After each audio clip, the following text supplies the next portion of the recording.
visualization of over 2,000 startups in the United States.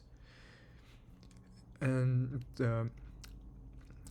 each bubble represents a startup, and the size of the bubble and the area of the bubble represents the funding rounds a startup receives, and the color of the bubbles represents the operating status of that startup.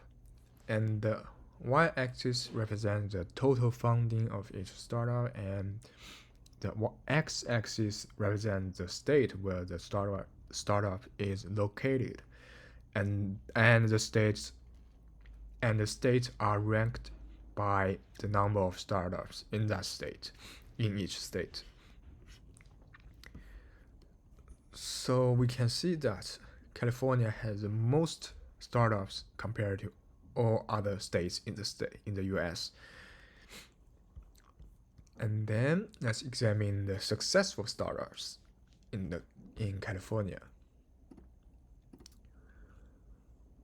So it seems that when a startup has too much funding, they don't necessarily become successful.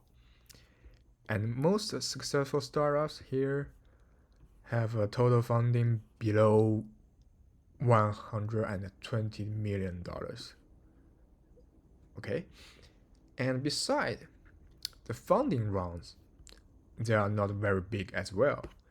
We can see from all the data, we can see that there are funding rounds which is 15, but when we filter out the unsuccessful startups, and what we left is the successful startups, and their funding rounds is maximum 10. And in California, we can't really see some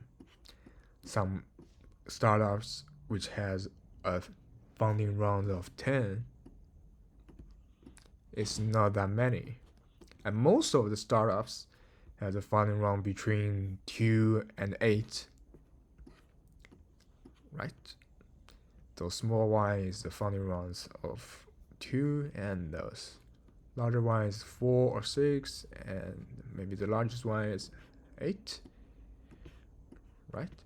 So it doesn't really necessary to have too much funding or too many funding rounds in order to succeed for startup, even in the best states for startups, which is California.